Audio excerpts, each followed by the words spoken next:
front porch is missing all the way across as it originally would have been. Yikes. Speaking of raccoon poop.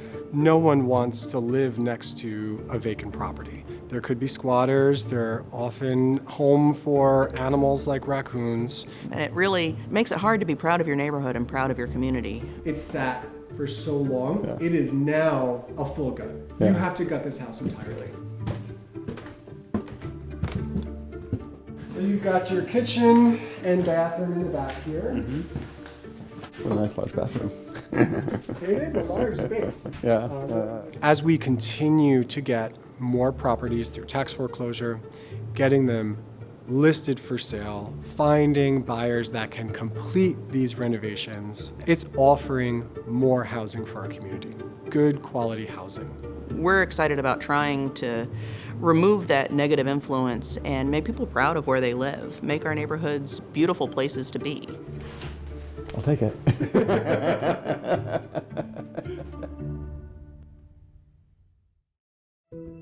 So the challenge of vacant and abandoned properties was kind of a long time building in Syracuse. In 1950, the majority of our metro area lived in the core city, and by 1960, the majority of the population lived out in the suburbs. So we had a lot more houses than we had households to live in them. So property conditions start to decline. And it's like this negative feedback loop where, if your neighbor's not investing, you're going to be less likely to invest, and then the whole neighborhood starts to decline. There was a house here at 251 Baker Ave, and it was years of broken windows, animals moving in. It was just an ugly sight. This house, we lived here all our entire lives. A lot of kids, we played together on the street. It was a real sense of community. There were houses. There were houses and some of what are locked now. When you grew up having a really positive and highly energetic vibe to a point where there's a sense of hopelessness, it really does have an effect on you. And so you kind of drive as fast as you can through the block. So the Land Bank is a nonprofit, but we're also a local public authority that was jointly created by the city and the county to address the problem of vacant and abandoned properties. 48% of people who own property take on the full tax assessment of 100% of the properties, because 52% of our property owners are not-for-profit and don't pay taxes. So putting human beings back into these properties is first and foremost the most important thing. But as the mayor, also putting them back on the tax rolls to further increase that taxable property in our city. We still get all of the city's tax foreclosures, and when those properties come into the land bank, we kind of triage them. We'll determine if this property can be saved and get listed for sale, or if it is unsafe to walk through and needs to be torn down. In that case, it's identified as a demolition candidate. The vacant lots and the demolition candidates are a bigger challenge. A lot of the parcels in the city of Syracuse are really small, so a 33-foot lot is awfully hard for us to get redeveloped and put a new house on. But if we can take 3 of those in a row and divide them into 2 building lots, then it's a great opportunity for somebody like Home Headquarters to come build a new house on it. For any property that we receive that can be listed for sale, we will first get it cleaned out so we can accurately assess the condition of the home. At that point, we will write up a scope of work, which is a minimum requirement to bring the house up to code. And I make sure that there are proof of funds from that buyer to cover the cost of the purchase price and the expected renovation amount.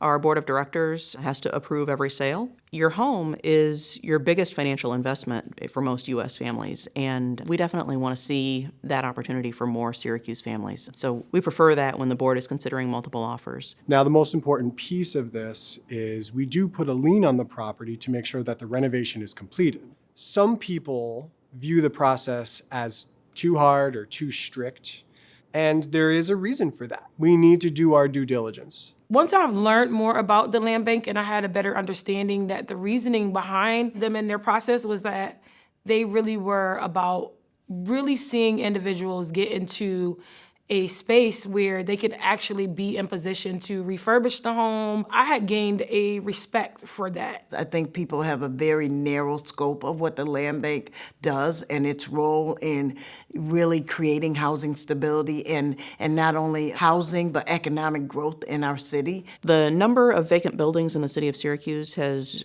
been reduced by about 44% since the land bank first started. We've done close to 700 demolitions. We've sold about 1,500 properties. Before there was a land bank, there was kind of a list of seizable properties, and it was hard for anybody, any member of the public, any neighbor to access those properties. As those liens rack up, many of them were underwater. They might owe $80,000 and the house is really only worth $10,000. So what we're trying to do is to get clean title to all of those. The city's tax foreclosure extinguishes all those liens so that they're no longer underwater. And now we can start at least at zero for somebody to be able to buy that property without any liens or encumbrances against it and invest and actually make some money for themselves, for their family, improve the neighborhood that they live in. Looking for the home through the land bank was exciting because we knew that we wanted to find a home that we could make our own and modify to fit us. I think my favorite thing is when my friends kind of walk in the house for the first time and they're kind of like, wow, you did all this? And I'm like, oh, actually, yeah. Like, it doesn't feel real all the time. Well, the first house that I actually bought from the land bank was a house that the city was going to demo. After I did that house, it wasn't nothing that I couldn't do.